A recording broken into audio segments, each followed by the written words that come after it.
Hello, and welcome to the very first of the occasional series we're calling ACIKE Talks. I'm Linda McCaffrey. I'd like to firstly acknowledge the traditional owners of the country upon which we meet, the Larrakia peoples, and to pay my respects to their elders and ancestors past, present and future. My respects also go to all the Indigenous people in the room and to the wider audience and their extended families everywhere. Distinguished guests, esteemed guests, colleagues, students, and of course the St John's Catholic College students who've joined us today. Thank you very much for coming, ladies and gentlemen. This evening marks the first episode in a series of talks produced and presented by the Australian Centre for Indigenous Knowledges and Education, or as we call it, ACIKE. The ACIKE Talk Series is designed to showcase the expertise and talents of the contributing academics and our students, to give them the opportunities to tackle some of the big issues in Indigenous education and Indigenous politics more broadly, before a local, like yourself, audience and a national audience. Tonight the focus is on you and what you want, where you'd like to be or what you'd like to do next in life. And for many of us, it will be fascinating to hear how our special guests unravel the mystery of achievement by revealing the strategies that will get you to do what you want and be who you want to be within a short time frame, whatever that goal might be. So welcome once again to ACIKE Talks, and we're calling it Episode 1, Education and Leadership, Where Will You Be in 5 years' time? Live from the ACIKE Precinct at CDU's Casuarina campus in Darwin. In just a moment, I'll introduce our special guest from Canberra, Rachelle Towart. She will speak with you for about 30 or 40 minutes and then take your questions. I will then introduce the ACIKE Preparation for Tertiary Success student, Joelene Puntoriero, who will address you for about 10 or 15 minutes, maybe a little shorter, maybe a little longer, and then Joelene will take your questions. As advertised, this event is being filmed for broadcast on the Australian Public Affairs channel and for posting to the ACIKE's new YouTube channel. So, if you have any hesitation whatsoever in being filmed, please raise your hand now so that Simon Says crew man up the back there, Alex, can see you and avoid capturing your image at all during the evening. I'd like now to introduce Chief Executive Officer of the Australian Indigenous Leadership Centre, Rachelle Towart. Bear with me, she's got quite a bio. Rachelle is a proud, now I was going to do before this, Wanneroo? That's correct. Okay, great. A Wanneroo woman. As I've mentioned, she's presently leading the Australian Indigenous Leadership Centre to help turn the tide of disadvantage. She's served as the CEO of the AILC since 2007, and in that time, the organisation has achieved a range of important milestones. More recently, she has received the following awards: Emerging Leader of the Year in a Not-for-Profit Sector, 2014, the NAB, which is the National Australia Bank, Women's Agenda Leadership Award. Australia's Top Community CEO, 2013, Westpac Community Leaders Award. Named one of Australia's 100 Most Influential Women, 2013, AFR Women of Influence Award. And in 2013 also, Mary Ryby, Scholarship winner, the Ruby Foundation. Ladies and gentlemen, put your hands together please for our first speaker and the special interstate guest, Rachelle Towart. Thank you, Linda. Wow, makes me sound like a big noter, eh? Thank you, Linda, for the introduction, and I would like to just acknowledge the traditional owners of the lands that we are on today in this beautiful new building.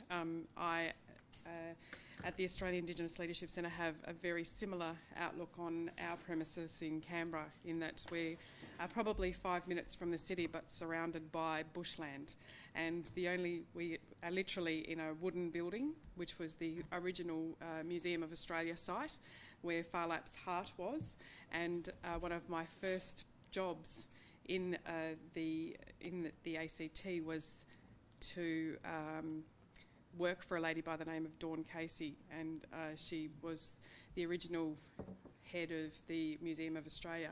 And so I actually worked in the administration part of that building, which was probably my job number 2. So to be back there and to be the CEO of the organisation is quite honouring.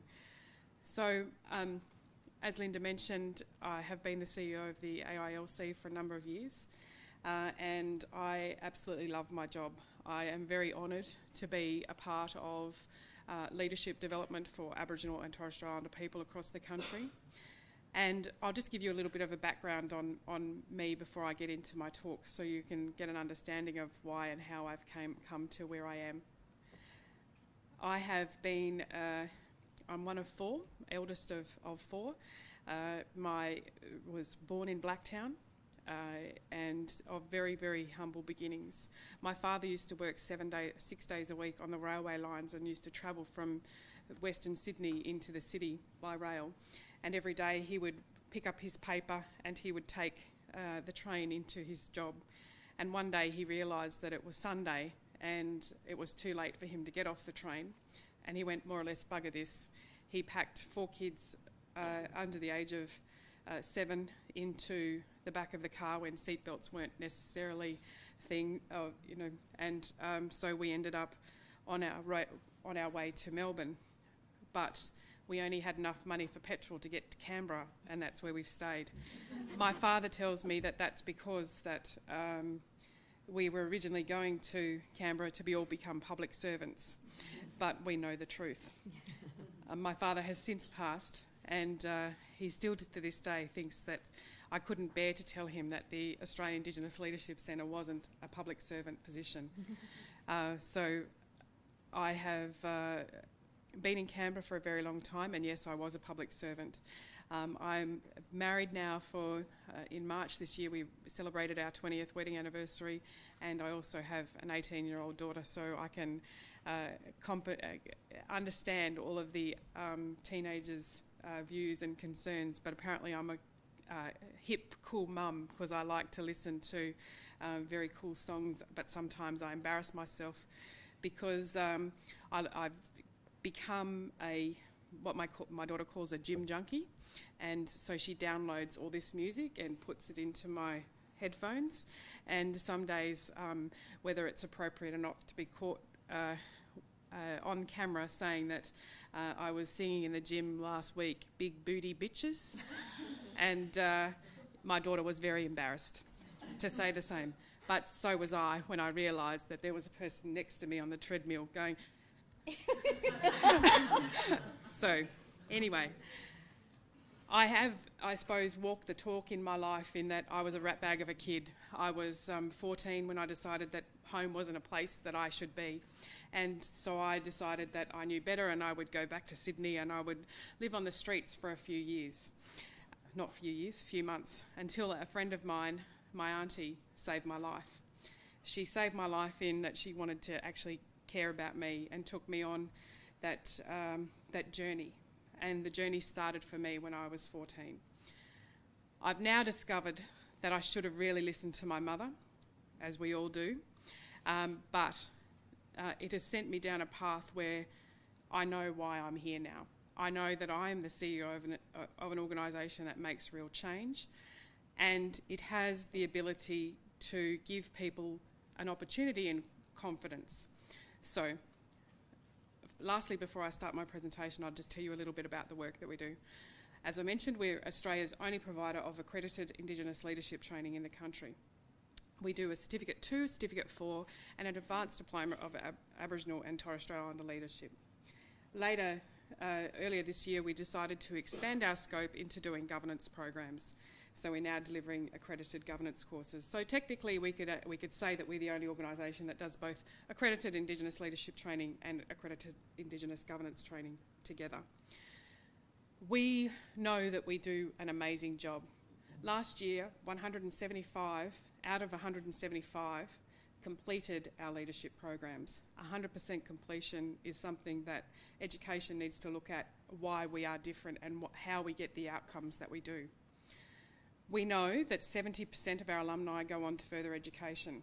They turn up here at CDU, at ECU and other universities across the country. We also know that 70% of our alumni go on to be getting between a $13,000 and $15,000 pay increase within the first 12 months of doing this leadership program. So, in terms of change, while we don't provide a direct employment outcome, we do, however, provide an opportunity for people to move onwards and upwards in their employment career. We are true change makers. That's why when I come to places like this and organisations go, hey, well, let's give them an award. So last year we were ACT Small RTO of the Year. I don't know why we weren't a national winner, but we will be this year, guaranteed. So, in terms of our putting together the presentation this evening, people always asking me, who are our next generation of Aboriginal and Torres Strait Islander leaders? And they are people like you in this room. You are our next generation. So, our conversation this evening is thinking about the bite-sized chunks of how do you get to where you want to be, and to making, I suppose, in an Aboriginal context, our dreaming into a reality. So, deciding what's next in your life and strategies how to get it. This is your life. This is the only one and only life that you have, and you don't want to miss any part of it. So what's it going to be? You have to decide. Starting today, I want you to think about where you want to be in 5 years' time. And 5 years' time, I'm going to go this one, okay. Okay, I'll pop it up here. So have you thought about 5 years? 5 years is 260 weeks. It's 1,825 days, and it's 2,333,000,000 minutes, or something like that. It's not long when you think about it. This is yours to decide. You need to choose wisely. Start by choosing those few little points that you think about what's important in your life. This is a gift that only you have, and you need to choose. So we're all going to swing around. The reason that I've gone into values is really important. When you think about vision, you need to think about values. Values are personal choices you make and what's important about you. Being guided by your highest values, immense satisfaction and meaning in your life. Without values, what's your vision going to happen? So I put some examples up there of family, friendship, wealth, health, learning, sustainability, career, integrity, art, free time, adventure, and my favourite one is love. We'll get to that certainly. Think about, what are the three things most important, most and least about yourself? Who is the happiest person you know? Do you think? Think about that. Are they happy, and why are they happy? Who are the two people I like and respect, and why? And who am I? Didn't read that very well, did I? I want you to think about the values, and I've put them there because we're going to quiz you on it later. So I want you to think in your head now about identify your top 5 lifetime values. It's a shortcut to identifying your goals. Follow your dreams, they know the way. This is one of our course classes in Cairns that we had last year. So all of those people started, and all of those people finished our leadership program. So it's quite a big number that we're able to get through, and some of our facilitators are all there as well. So a normal Certificate 2 program for us is 25 start, 25 finish, 15 receive their first ever educational qualification as an adult, and 10 of them may not read or write and have English as their 3rd or 4th language. So one of them might be family.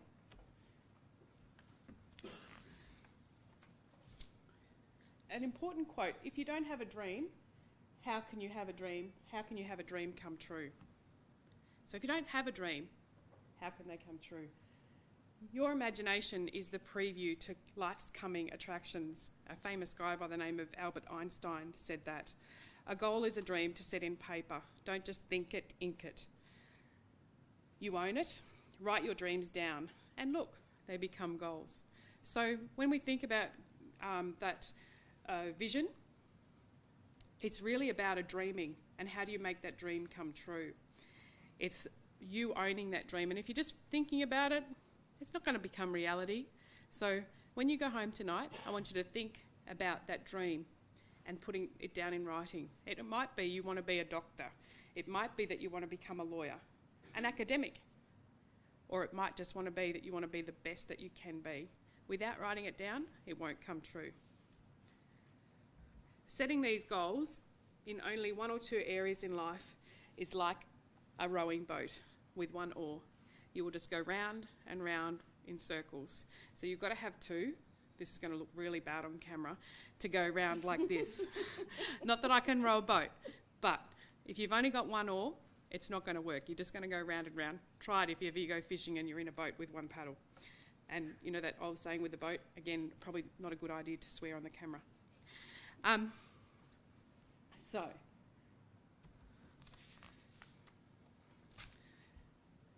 the wheel of life. A wheel of life is like this, and it has many, many different spokes. And the spokes are cut up into quarters. And it's really important to balance those things with lifetime goals with many different spokes. To have balance in life, each spoke needs attention. This is I suppose, a wheel that I've created that has all of the things that I need to balance in life and give each of them attention. I have to admit that I'd like to do some more than often, but it's just important to pay attention to others. Adventure. Well, 2 years ago I decided that I would go to America, and I took my husband, who'd never been overseas before, and he wanted to go on some roller coaster in Las Vegas. And he told me that he had done this presentation with me, and he said, well, one of your spokes is adventure, so you should go on the roller coaster with me. Well, I did, and I have video image of me, and I wish I could put it on the presentation, but it's not really pretty. I got off because I'd eaten beforehand and had to use a bin, so it wasn't attractive, but at least I give it a go.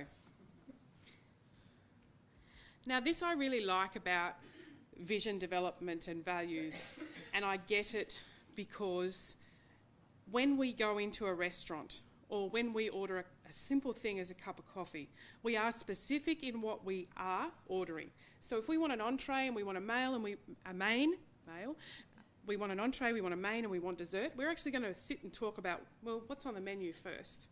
And we want to decide whether that steak is going to be well done, and we're going to have it with chips and veg, or veg and salad, and we're going to have gravy on the side or gravy on the top, or we're going to have, my favourite thing is a quad shot coffee on skim milk, and people just look at me and go, what are you talking about?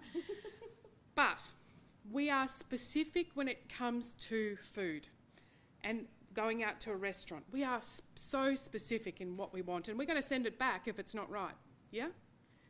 So why aren't we specific enough when it comes to making our goals? We need to do the same in life. Don't just say, my goal over the next 5 years is to be happy.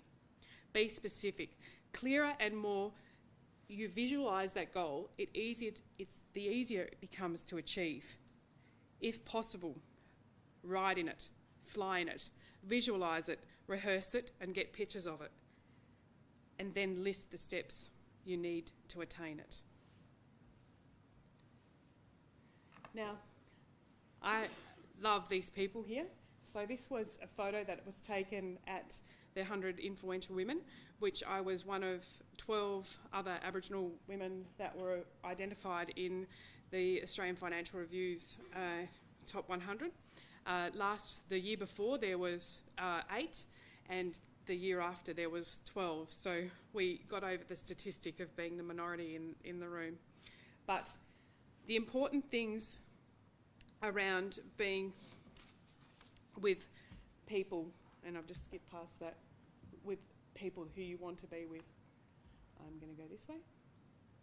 Now, as we've got a lot of school children school-aged children, not school children, school-aged students, I thought it's important to think about this, about benchmarks for choosing your friends. And it's important for us to even do it as adults, to think about who are the friends that you want to be around.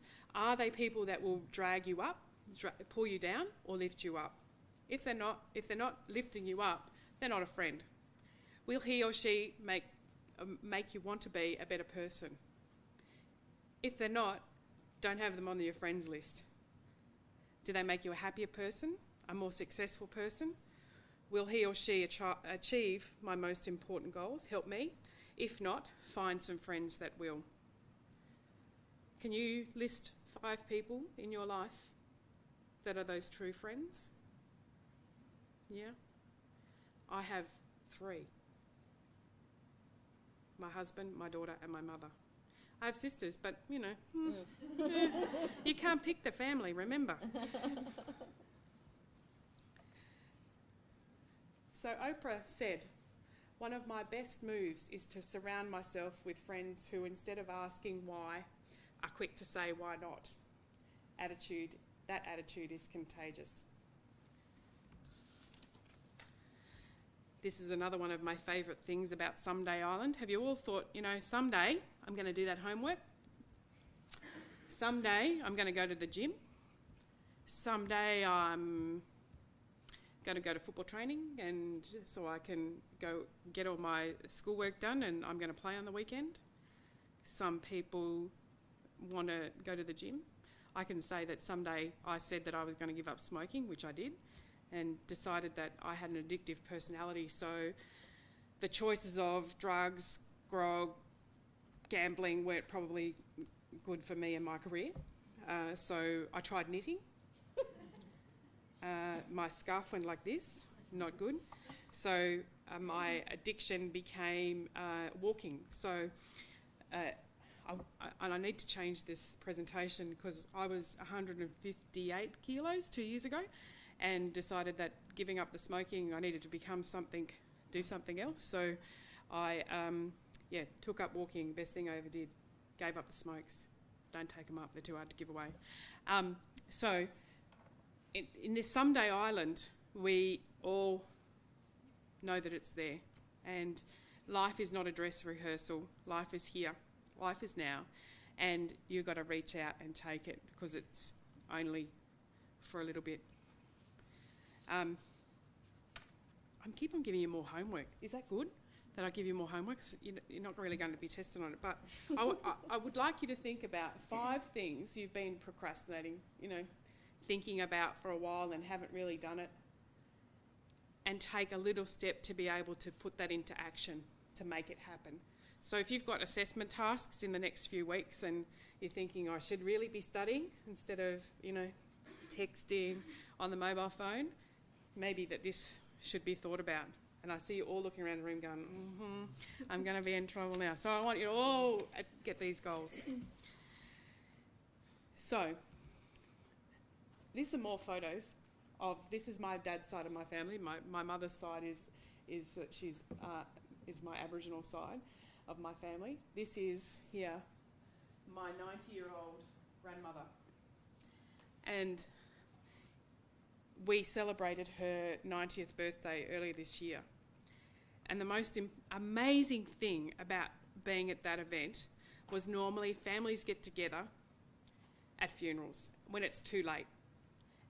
The most amazing thing was to have her sister there, she in the yellow. She had no idea it was a surprise birthday. It was the most unbelievable moment that I have ever witnessed. We were able to talk and celebrate her life, and for her to participate in the conversation while she was still here, and that we weren't talking about somebody that wasn't here. And it was just amazing. And we had these, stupid dress-up things, and there's me in the stupid purple hat. This is my mother, my sister, and my sister. Yeah. So it was really nice to be able to do that. Because what we said about her, and this was part of a speech that I made for her, was that there has never been another you. You are a once in an all history event. You are new to nature. You are one of a kind. Therefore, no one else can really predict the heights you are about to soar. Even though you don't know it now, until you spread your wings, you may not be able to see your undeveloped potential, but there it is, and it's enormous. Now, people say to it, why would you say that about somebody who's 90? Well, I can assure you that she will be around for another 20 years. She's lived off the land. She knows what life is. Until 2 years ago, she stopped riding her push bike. She has never ridden her car, or driven a car, never had a driver's licence. But before my father passed, he bought her this motor scooter thing. Wrong. Nobody without a licence should never be on one of those things. She is dangerous. So I think that's the only thing that takes her away from us is one of those scooter accidents or something that we might hear on Current Affair. But, you know, she's pretty amazing. The amazing you. Our ancestors have been smart enough, strong enough and courageous enough to survive thousands of years. You may not think of yourself as merely average. You are actually the latest in the long line of human success stories, and the hidden strengths you've inherited are no doubt trying their best to emerge.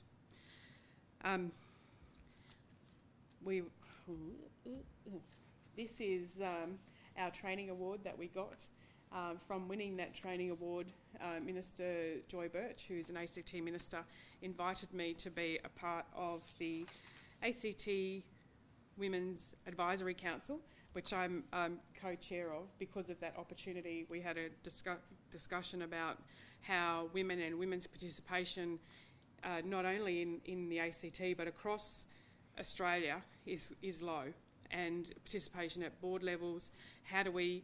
And people said to me, oh, well, how come you're not putting your hand up for an Aboriginal board? And I said, well, I already am, but this is an opportunity for me to get people to think about, in the broader sense, what it not only means to be Aboriginal, but also what it means to be an Aboriginal woman and a woman in its own right. So through connections, this is the adventure part. Now, for some of you who might not know who's in this photo, but our chairman, Dr. Tom Calmer, Commissioner for Tackling Indigenous Smoking, so he would say no bundas. I don't know if I got the word right here, but in Canberra we say bundas, cigarettes. So this is Tom. He's from Darwin, and he used to play football. And apparently there's a photo up in outside Steve Larkin's office of Tom as a little boy, and I always think how cute he would be to pinch those cheeks. But I know that's evidence now. I'm on camera. But anyway, so. A few of our directors, a few of our alumni, but the lady here by the name of Gail Kelly. Now, Gail Kelly is the CEO of Westpac, and one day I thought how cool it would be if I wrote to dear Auntie Gail and said, dear Auntie Gail, I'd like to have lunch with you and a few of your friends that maybe would like to meet us. And she wrote back and said yes. So the reason I put that up there is that don't be afraid to ask, because sometimes the answer might be yes. And she said that having lunch with, so she was her first job, Auntie Gail, was a bank teller. Now, this lady here, Anna Jovanovic from Sydney, also started her career as a bank teller, and she did one of our leadership programs, and through that she's now the National Manager for Reconciliation Action Plans with Reconciliation Australia. Through that meeting, she now has Auntie Gail as a mentor. So starting from the same sort of grounds as a mentoring opportunity, one that I'm really proud that she's been able to reach and connect with from that opportunity. This is no, escape.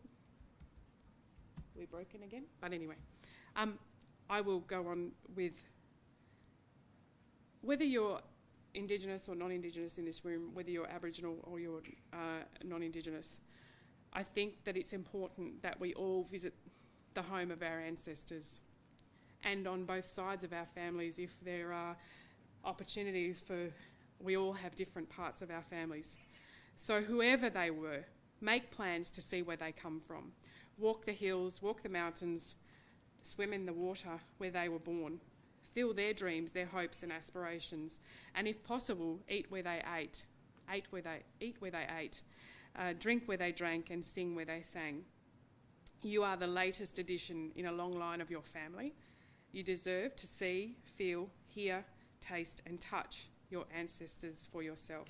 I think that's, you know, a really important piece, that to know all of your family, to know what the stories are, to know what your cultural connection is, and to know the reasons why. But also trust in your crazy ideas, because I know I have many. My crazy ideas are, you know, like writing to Auntie Gail, like going on that silly roller coaster ride with my husband in Las Vegas, and he bought me a t-shirt so I can be proudly wearing, I rode this roller coaster. But I think that the important thing that I learned from my grandmother, who celebrated her 90th birthday, was that every day matters. Every day matters because you've got to live your day like it's your last, because unfortunately, one day it will be. And you will be right, it will be your last. So my tips are, life is too short to be cranky. You've got to keep your word.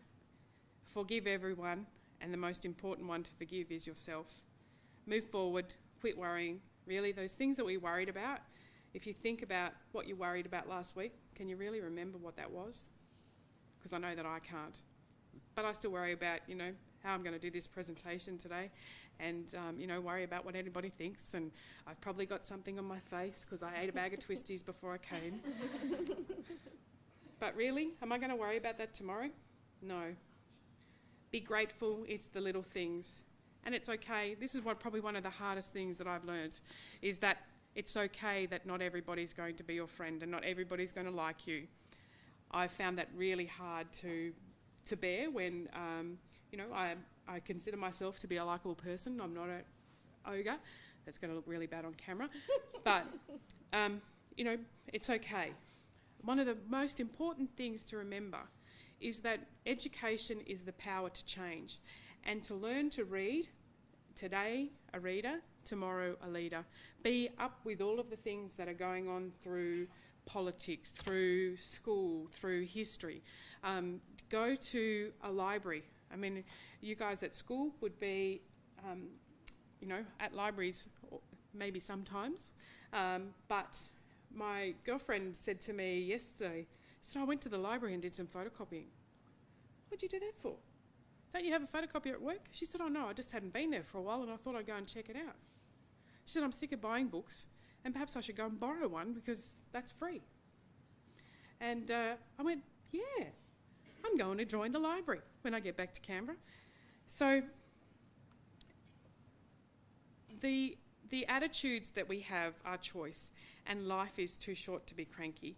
I think that we create our own world by the way we choose to see it.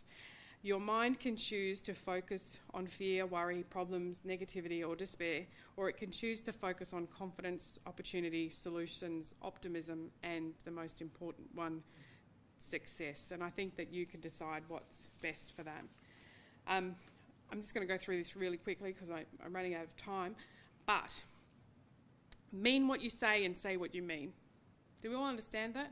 I think it's really, really important to look at the world straight in the eye and say, yep, I own it. Live and work with honesty, openness and integrity, and keep your promises, and everything else is a piece of cake. Forgive yourself, forgive everyone, especially yourself. How many of us know that our family conflicts within our lives have destroyed relationships? You know, we know of them, we've heard of them, and sometimes, unfortunately, it's ours. But I think we need to let go of past hurts. The feelings of resentment or revenge are worthless. They can only drag you down.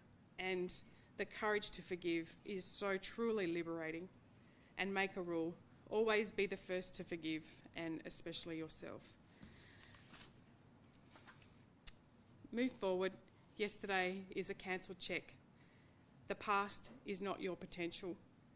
There are far better things to go ahead than you leave behind. Tomorrow is a blank canvas, clean and bright. Decide what you will throw. Decide that you will throw all the paint on it that you can.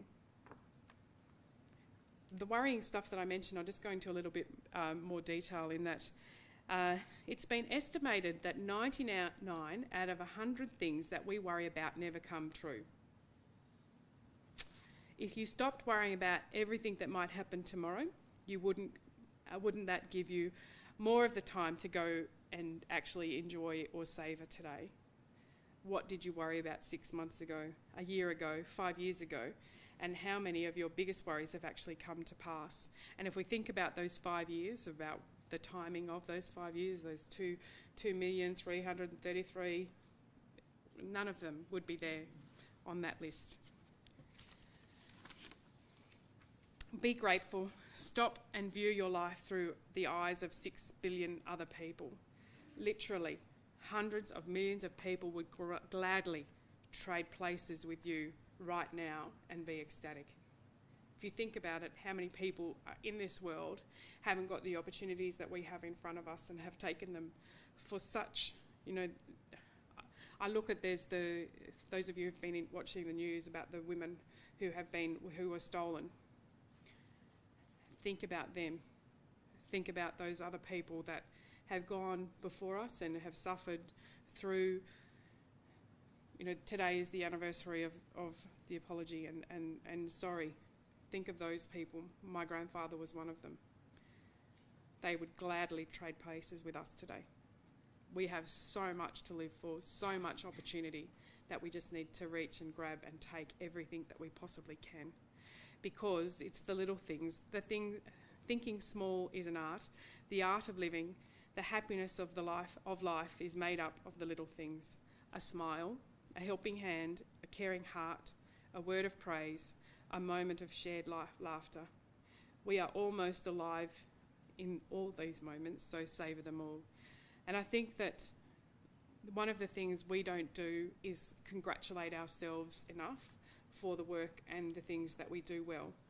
And I want you to think about tomorrow when you are packing up from your work or from your school desk, and think about saying, hey, you know what, to your colleague that's sitting across from you, you did a really good job today. Think about saying that, because I don't think that we hear it often enough. We don't think we put in enough effort to say thank you and acknowledge the people that are around us and support us. So think about mentoring somebody, whether, nobody's too young to be a mentor, and the mentoring thing's is about having a relationship. If you don't know somebody, ring one of those programs called Big Brothers and Little Sisters, or find somebody in this room that you might be able to say, hey, you want to go and have a chat? You want to go and have coffee? You want to go and have a drink? And find out a little bit more about them, because you might be able to help them, give them a helping up.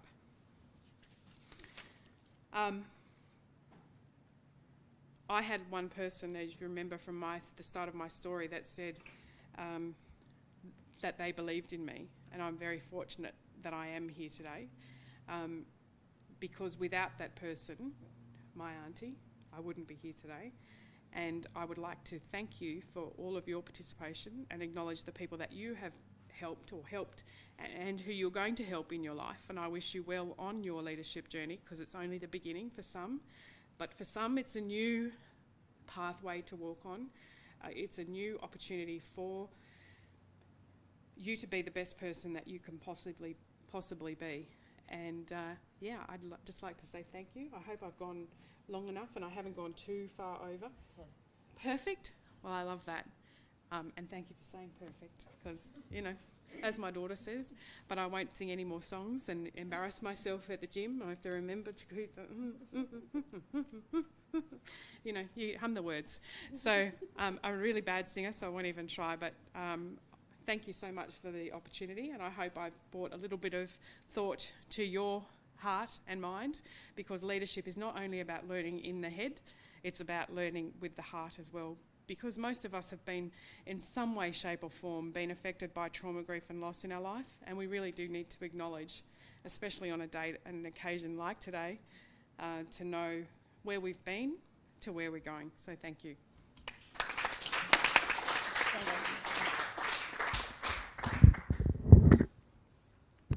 We have a second mic. You will note that the mics are not going to speakers. The mics are only going to the television camera. So if anybody would like to ask Rachelle a question, the lovely Karen will bring you the mic. Please ask a question. And there's no such word as shame in this room. Very important to interact.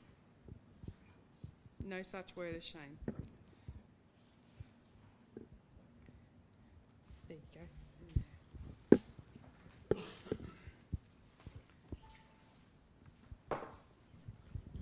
go. Roger, have you ever had any feedback from people who've come back to you and said that you've changed their lives? Many. Can you quote a couple of examples? A couple of examples. One of my favourite ones is a guy who lives or was from the Darwin region, and he was a homeless guy that went applied for our Certificate 4 program, and our Certificate 4 program is run over 2 lots of residentials, and there's quite a bit of work that needs to be done in between the residentials to get your ticket back to come to the second block. And I said to one of the facilitators, I'm actually quite concerned. I don't think he will be able to get through because of he had nowhere to live. And he rang me and said so the course finished on the Sunday, and he rang me on the Monday night, and I had given him my mobile phone number and my home number to contact me if he needed help. He rang me on that Monday night, and he said, I've finished. I said, you finished what? He said, I finished all my work that you asked me to do in between the blocks. I said, but you've only had like 16 hours. I said, where are you? He said, I'm still in the airport. Because he knew that if he went to where he needed to go, he wouldn't be able to complete, which meant that he wouldn't be able to come back to the block 2. So he is now the reason that he was homeless is that he was beaten by his stepfather. He has metal plates in his head. He's actually a very, very good football player. And somebody gave him a go. And I didn't realise that the conversations that we had helped him on that journey. And he's now, he has been for the last 2 years in full-time employment.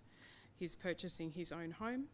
He has got his kids back, and he says that that's because of the leadership development opportunities that he had with the AILC. There are many other stories in that one guy was on a methadone program and came back after doing the program. He went on rapid detox and again got his first ever job 3 months later. It's those ones that go on to university to think, hey, I'm really in the wrong career path here. I need to go back to my community to make a difference. Being a doctor or a lawyer isn't the right pathway for me. And getting them to think about that vision, where do they want to be, and that chunking it down steps of where and how and why are they going to do it. Many, many aspirational stories that you just go, wow. You know, we and I know that we make a difference, and whether it's giving somebody their first ever educational qualification as an adult when they don't even know how old they are because they don't have a birth certificate, or they're a member of Stolen Generation, and all of those sort of stories that we know they are making a real difference because it's about them, and a lot of people don't invest time in themselves, and we don't treat people like they're a number in our programs. That is why we are successful at what we do. I say to every one of my team members, and in fact we've just got a new RTO manager, and he said to me the other day, he said, oh, I don't know my 1,500 students that I've taught, and I've gone, well, I do. And if I was getting married next week and renewing my vows, I would have every single one of the AILC alumni that I have contributed to my wedding. That's how important they are. I can consider them to be family. I absolutely love and adore all of them for their own reasons. And as I said in my presentation, I'm not about to like everybody, and no, not everybody likes me, but I respect them. And I think that's the bigger part of love, is respect.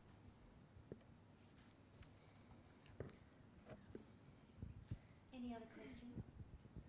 Yes.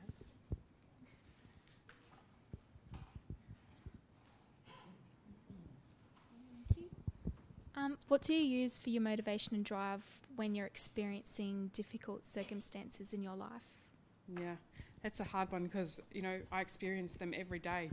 At the moment, because I'm travelling so much, last week I was in Perth to being here. I think I was home for maybe 2 days, and I'm off again on Wednesday to Alice Springs, and then off again to the Torres Strait on Sunday, I think. So the difficult part for me is not being at home. And the other part of that is that having lost my dad, I struggle with that every day. And not that my father and I were close, but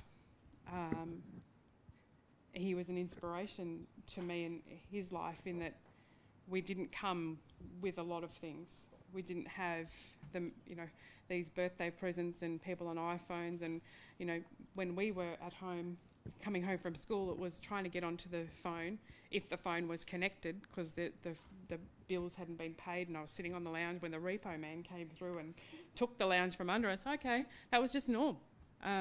So for what I deal with in those struggles, I don't think it was harder for my parents than it is for me. I'm very, very fortunate to have the life that I do, but it could have been completely the other way. I'm also a survivor. I had breast cancer at 21, and I've had 3 other cancerous things removed from various different places. So I'm very lucky to be here, but I did stupid things, like I was still smoking and had cancer. I mean, why would you do that? But it was my little safety zone. But now I've actually realised that I am here for a purpose, and, you know, having a teenage daughter is not easy. So having her in my life has taught me some resilience. You know, she's now got her licence and a boyfriend, and my husband has to cope with all of that. I get the phone calls of, okay, I just need to have a mummy moment, which is, yes, I'm just going to listen and nod my head, because her and my husband and my daughter are fighting, as they normally do. Oh, Dad won't let me do this. Dad won't. Oh, he won't give me this. Well, good. And you know, she's also needs to know that she is in a privileged household, and we never take anything for granted. I also my husband and I are both legal guardians for my brother-in-law, who has, he's 40 next year. He's got cerebral palsy. He's in a wheelchair. He's in nappies. He's probably got the mental capacity of a 4-year-old. So to think that we're hard up on life is nothing compared to what, and he wouldn't, I mean, he's just my life. He is absolutely my joy. Last weekend we just had him, and, you know, he and my stirring up going, I think I'm going to ring welfare. And so he repeats everything I say. So I said, do you want me to dial the number for you? Yes, dial the number. And so we're having this yelling match, and we call each other pineapple heads and, you know, doofuses heads, and, you know, just stupid. But it brings you down to reality of life, that he is so challenged. You know, we have to bath him, we have to change him, we have to feed him. And we are so lucky with the life that we've got. So I don't think anything of mine is worth complaining for, because if it is, then I need to look at him and go, life isn't so bad. I think we have a question over here.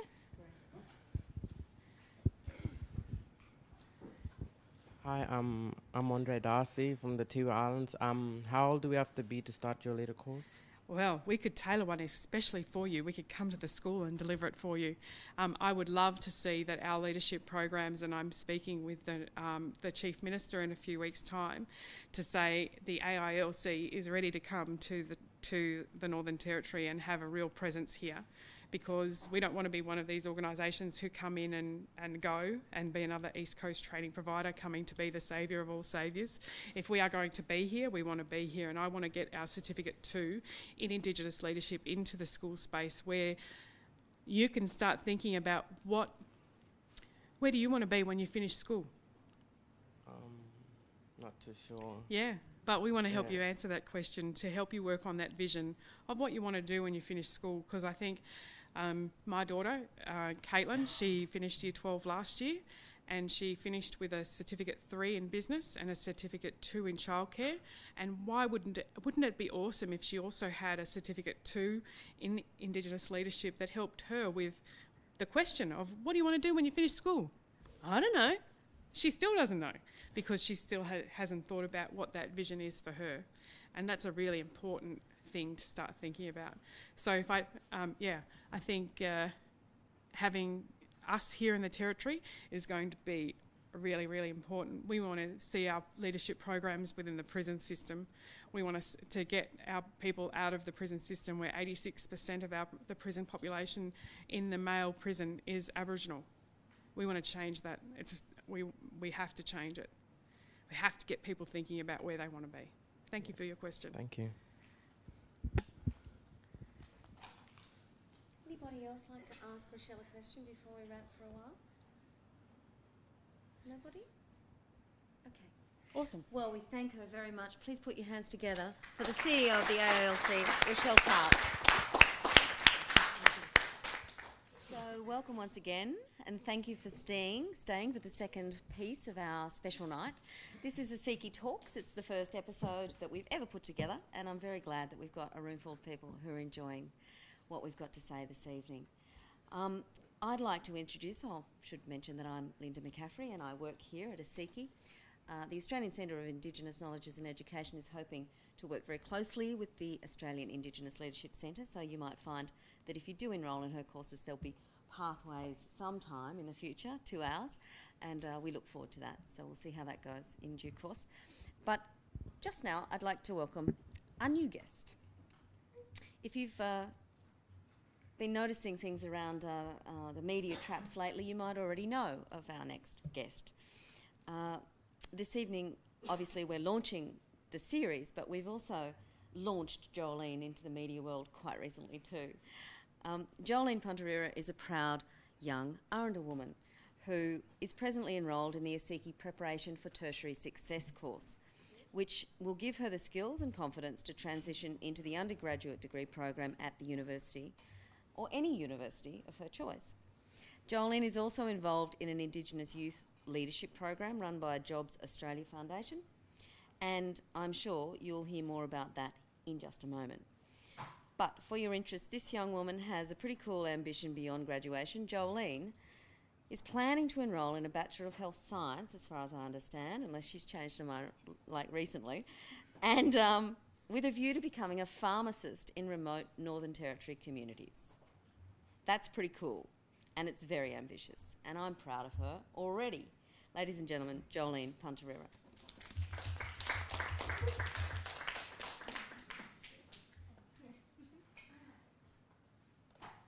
Hi everyone, thanks Linda for that introduction, and I'd also like to thank Rachelle for her inspiring speech. Just makes you think about yourself and where you're going. So without further ado, so I am a 20-year-old Aranda and Jaru, they're my mobs. So Alice Springs, and I think it's Tennant Creek where I'm from.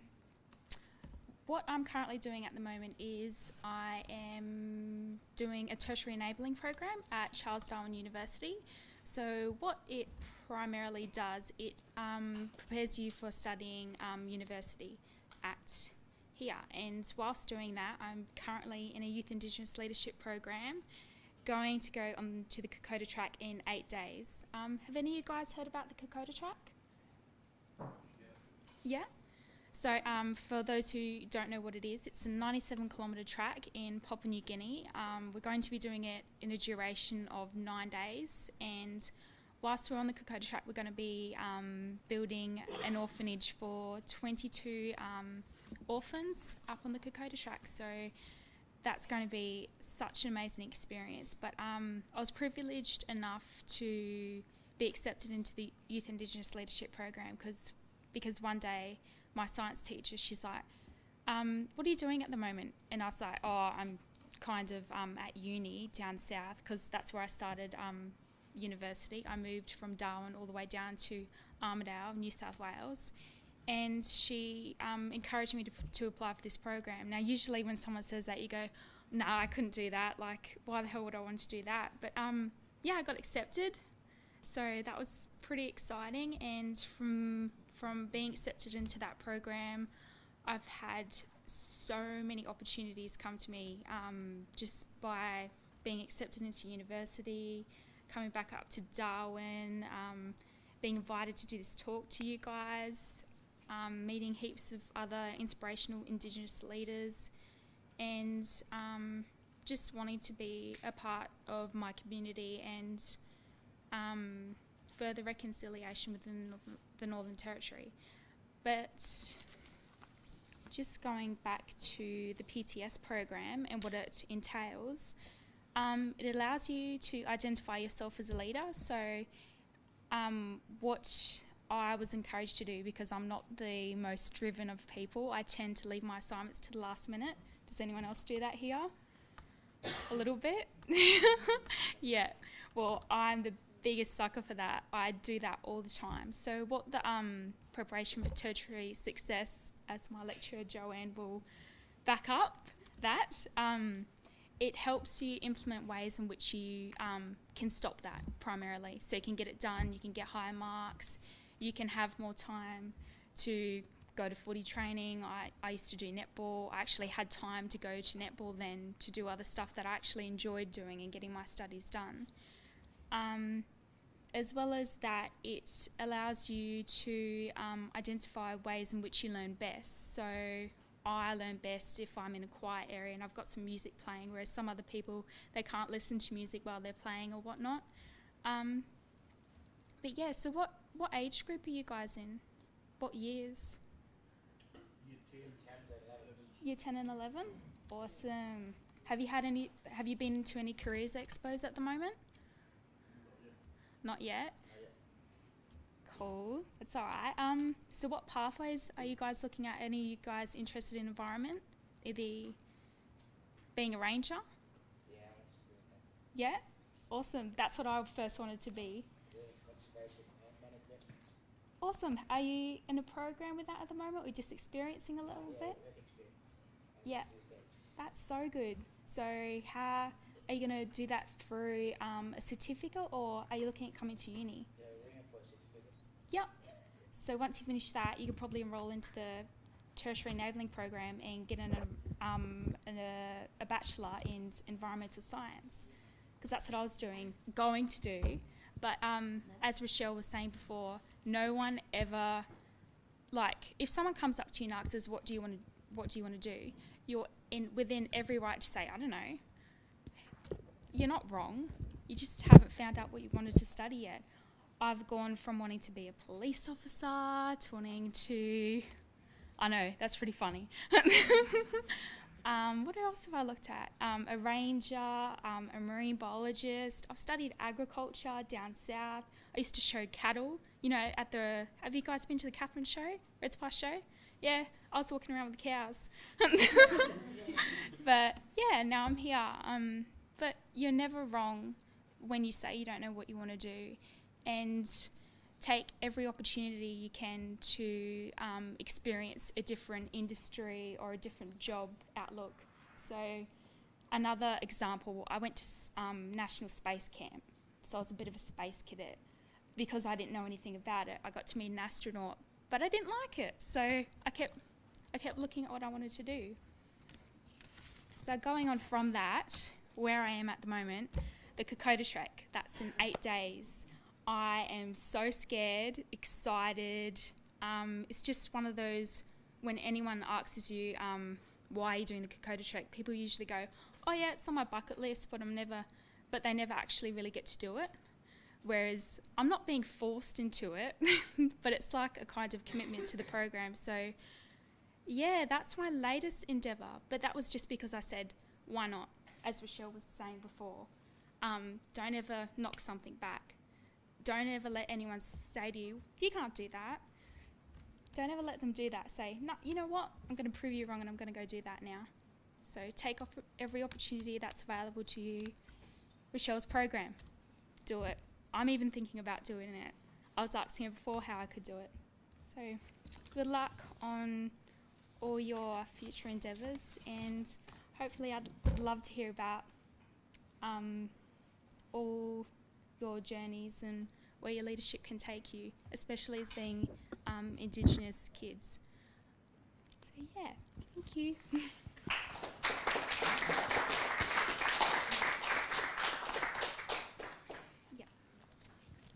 Thanks, Joelene. I don't know if this one's actually working yet, but I'm happy to give it to anyone who wants to ask Joelene a question. Anybody?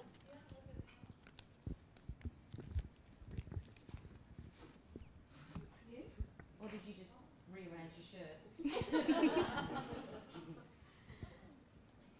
It's all right.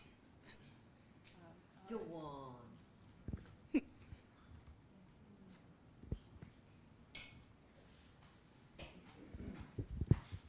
Hi, Joelene. Thanks for your talk. So are you interested in sciences, or do you do science as part of your prep course? Yep, in the Tertiary Enabling Program, they offer you to experience different units. So one of the units was Introduction to Science. I absolutely love science. I found that out through attending the International Science School held in Sydney every year. So yeah, no, absolutely love science, have a huge passion for it. And I can now see that through gaining a degree through science, I can contribute to my Aboriginal community and background. Okay, So, yeah. excellent.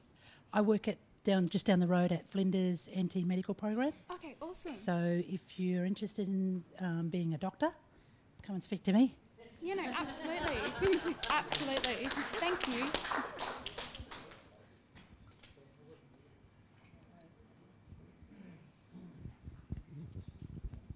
Hi, Joelene. My name is Ganesh. I teach linguistics here Yep. with ACIKE. My question to you is, I've got a teenage son. Yeah. I know, like, I can see the way, and kids are different. He's got his life aim set and hasn't changed, wavered from that. But what is interesting in what you shared just now is that you have, I mean, it's like, to me, the analogy that came to my mind is like the river.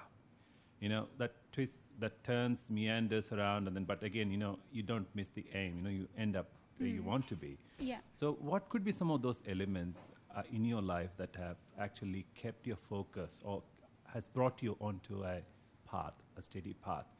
Because looking at it from youngsters at school, for example, in general, if only we could provide those, you know, cornerstones for them to take those right turns at the right time, we could all be guiding them to their own destinies. Yeah. Right. So if you could pinpoint some of those elements in your life that actually had helped you scaffold it, if you will, you know, that would be great. Thank you. Absolutely. Well, I was supposed to say this. I kind of didn't go off this speech very well, did I? I was going to entail my values. My values are my family, health. Let's have a look. Family, health, friendship, adventure and community. And as Rachelle's speech entailed, you find a more balanced and satisfaction from life if you follow, you're true to your values. So I find that being true to my values, I can better find a direction within my life. So I find when I'm surrounded by my family, they give me the support and guidance I need. When then, in turn, my health, I'm a more productive and happier person when I'm doing physical exercise and eating correctly. I surround myself in regards to my friendship with people who inspire me. Like, I've got 70 to 80-year-old friends that I go bike riding with just because they're such an inspiration to me, and they provide me with the guidance and motivation which I draw on from to find my push within my life. But probably back in year 7, getting involved in programs. I was doing choir, I was showing cattle, what was I doing? I was doing taekwondo and I was doing boxing. All those commitments showed me discipline, a passion which I gained from them, in seeing people, like within my taekwondo, deliver that to little 3 to 6 year olds, just their commitment to their students, and being able to witness that and then want to become like them so they can give back to their community. I find, like a huge sense of community. Finding something that you like just helps you find what you want to do in life and better succeed. Well, that's, yeah. Thank you. It's okay.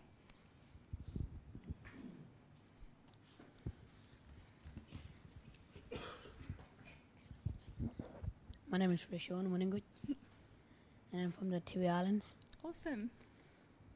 What training do you do for Kokoda?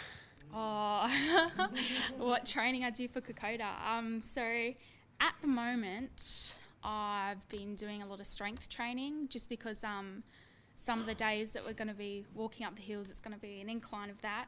We're going to be crawling. So a lot of lunges, a lot of walking. I've been increasing my walking up to 15 Ks in a 2-hour session. Like, you're going to get pretty intense. I'm not allowed to carry my pack because I've damaged my knee, so I'll be using walking poles as well, just to sort out that aspect of doing the Kokoda. But yeah, a lot of intense training, at least 5 to 6 days a week. Out there getting up at 5 o'clock in the morning. I was walking around Palmerston with my mate Keisha, who's going to be on the trek. She was wearing a 22-kilo vest, and she was staggering a bit behind me because I wasn't wearing a pack. But it's really intense training. So yeah, you should definitely try to do it. Seriously, do it. That's if I come back. Thank you.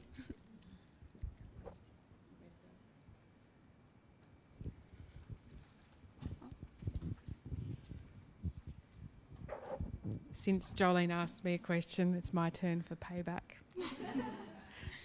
I think having such a wonderful experience with the foundation, Jobs Australia Foundation, is wonderful. We've just discovered during the break that my very good colleague Dwayne is one of Jolene's mentors that will be going on the track with her.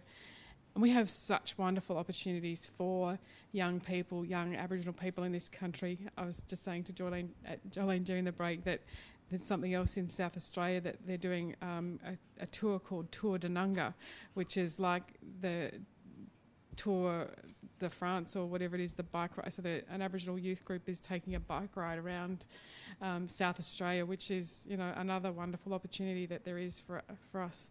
But as a young person, I think that it's really important to not necessarily look at those longer term visions, but how do you, what I was saying before around chunking it down and the importance to see success in being able to complete something. Like, I think that's a really important thing. So what things in life have you had to chunk down and realise that you can't be all to everything and everything to everybody? Yep. And I just would like to promote that we are buddies in our bands here. So these are the most unbelievable things. They're called Fitbits. And if you don't know what they are, it actually measures the steps that we take, because how much do we sit down on our backsides every day? It challenges you to walk those 10,000 steps. She's probably got hers set at 20. 10,000. And it tracks the measure of our sleep. Unbelievable sort of thing that it does from all sorts of things. So, have a look at them, and they sync to your iPhones and all that sort of stuff. So, yeah, it'd be cool to add you as a friend, but I think to track the number of steps that you do, but I think you'd beat me hands down. So, So how do you chunk it down to the things that you do to make sure that you succeed in something? Yeah, absolutely. Well, I forgot to say it before as well. My ultimate goal is to lead a balanced life with integrity, surrounded by my family, enjoying a career with a fierce passion. Steps which I've taken to ultimately fulfil that dream is, 1, finish schooling. I finished my Year 12 certificate and I went straight on to university. Although I haven't found my career as yet, I'm still taking those smaller steps into securing a career which I hold an utmost passion for. So, what was it, about 3 years ago? I wanted a car. I couldn't afford one. My dad, he's really good in his ways. He didn't exactly give me a car. We kind of split it halfway. So I went and got a part-time job between taekwondo, boxing, showing cattle and the musical and choir. I was riding to a farm which was 3 k's away from my house on a push bike, working maybe 2 to 3 hours after school for $10 an hour. And everything that I earned from that, I put it in a little savings jar and gave it to my dad, and 3 years later I had a car. So yeah, it's about if you want something, you can get it. You just have to find your passion for it and find a way to get there ultimately. But yeah, don't ever limit yourself. Don't ever say, nah, I can't do that, because you can, always. Perfect. Thank you. If anybody has a question for Rachelle as well, because you've had time to think about it, maybe we could ask her a question now, if you'd like. She has a microphone. No? All questioned out. No problem. All right, well, we'll bring it to a close. So I firstly just like to thank ACIKE, who is my employer, and Charles Darwin University, and particularly Karen Pittman and Joanne Forrest, who volunteered to help this evening to get this show underway. Very nice to have volunteers who are kind and helpful. Thank you. The federal government, of course, provides structural adjustment funding for the role that I'm currently in, and for the university to shift sideways into a deregulated market, and without that funding we wouldn't be here either. And Charles Darwin University in general is the location where we are, and ACIKE lives on this site as well as at Bachelor Institute and the Desert People Centre in Alice Springs, and so we're always grateful to the contributions that the host organisations bring to us, both Bachelor and CDU. Naturally, I want to thank Rachelle Towart and Joelene Puntoriero, and for them I have a little gift. So ladies, Thank you. One for you. I love presents. And one for you. Thank you. Thank you so much. I'll shake your hand. Thank you. I'll shake your hand.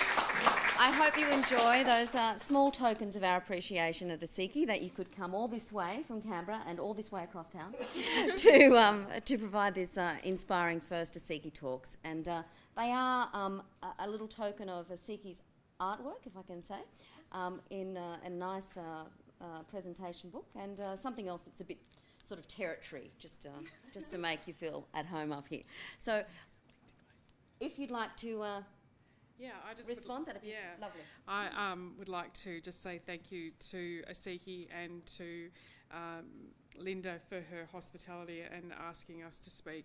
We do want to be part, as I said before, a part of the Northern Territory and its leadership and governance aspirations that we have to be a part of the Territory, and also with the Northern Territory government and the federal government, that we really do want to make a difference, and hopefully we'll be making some bigger announcements in a few weeks' time about teeing up that partnership with ACIKE and with the Northern Territory government. So thank you for allowing us to be here. I wish all of you school kids an amazing, amazing journey. It's only the start, and I think if Joelene can be some of your role models, you've got a really bright star ahead of you. So keep following that star, because it shows the way. Thank you.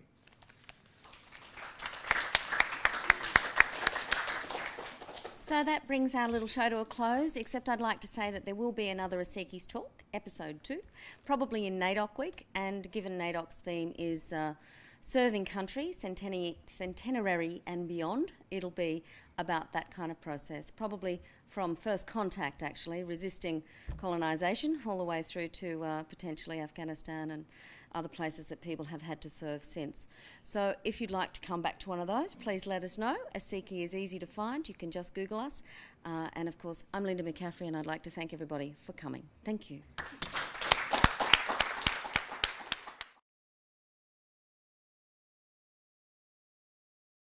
Education primary teaching student, but she was four class.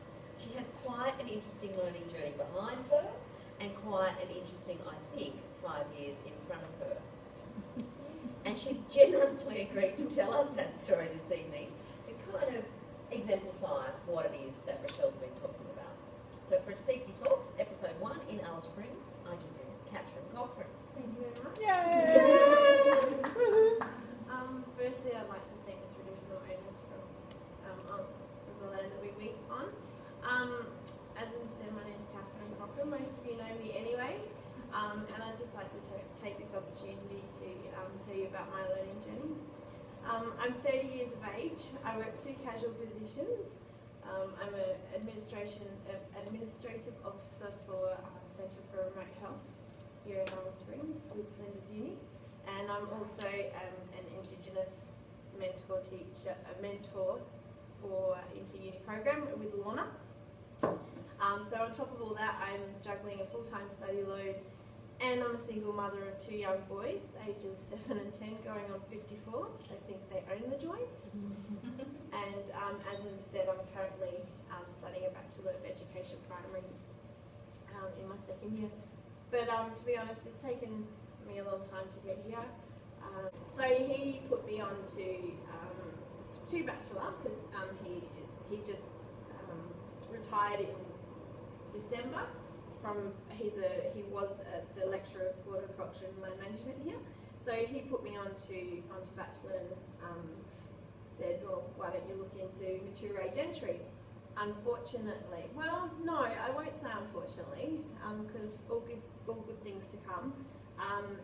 Mature age entry was no longer available, so the person I spoke to put me on to Kathryn and told me about PTS, and so I figured, you know, both of my children are settled now. They were in school. It was time for me, to stop putting my education on hold and set a good example for my children. Because, you know, if I don't have a degree, or if I don't have study behind my belt, why should I expect my children to go to uni and further their career? So, I immediately applied for to go to PTS, so Preparation for Tertiary Success. It should have taken me 6 months to complete. Unfortunately, Kathryn and Lisa weren't able to get the numbers to run it up from the top end, and because I was still living in Darwin then, it meant that I had to wait. Well, I wasn't going to wait. so I wanted it now. So I decided that I'd take some annual leave, and I packed up my boys and myself for a couple of weeks and came back home to Alice Springs to do my unit, and then went back up to Darwin to finish my job up there. And I remained with CAPS until June 2012 when I moved back to Alice Springs to complete PTS. We were talking about friendships before, and I had to have a smirk at Kathryn because this was my time, and I was going to do it and do it well, and I was just here to study. Wasn't going to make friends. I just wanted to concentrate on my study, you know, further my career, because I really knew it was getting harder and harder to find a good paying job without qualifications, and so it was my turn to have those qualifications. Yeah, but destiny had other plans, because I made the best bunch of friends and had the time of my life. And you know, I'm so grateful to Kathryn and Lisa, because they've just been my rock while I'm, you know, and even now I still have a really good relationship with Kathryn, and you know, we often catch up, and so it's been really good. And I've come and spoken with her PTS students, so that's really cool.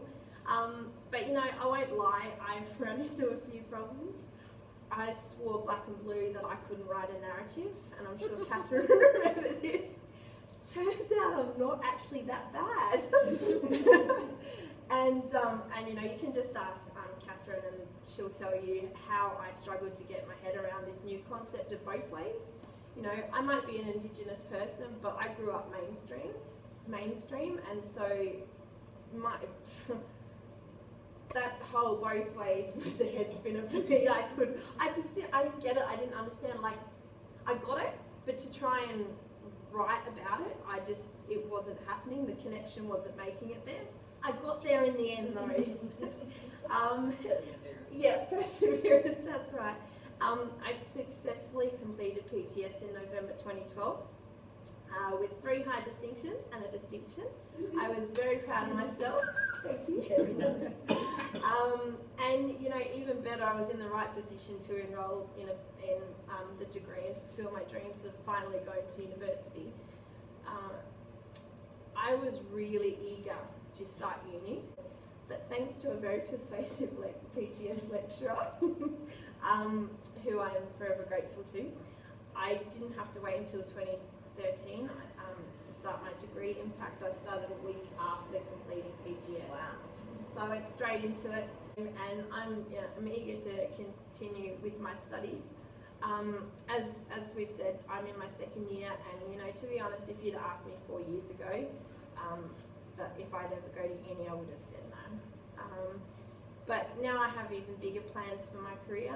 Once I complete my teaching degree and commence working, I want to study psychology. I want to get into child psychology to start off with, and starting off as a school counsellor, and then hopefully one day end up in a field in the field of forensic psychologist. So still kind of connecting back to when I wanted to be a forensic scientist, just in a little bit of a different field. I want to be a psychologist, and I want to be able to help people that struggle with day-to-day life, with problems of whatever case. So that's that whole thing of helping a psychologist, and I want to be able to help people that struggle with day-to-day life, with problems of whatever case. So that's that whole thing of helping people. Thing that they really do in preparation for tertiary success. So when you were talking about that, I really resonated with our PTS course, and I think that that's probably the most consistent message that comes through from people, is that I wasn't that confident when I started. I didn't feel that confident about my own ability, or that confident that I could learn, or that confident about mixing with other people coming in. So there's that. The other thing I hear is the relationships, and I heard you talking about that too, and knowing every single person. Yep. No other way. Give them a hug every time you see them. That really resonated for me as well. Yeah. So I think who shakes hands? Oh, wait, really?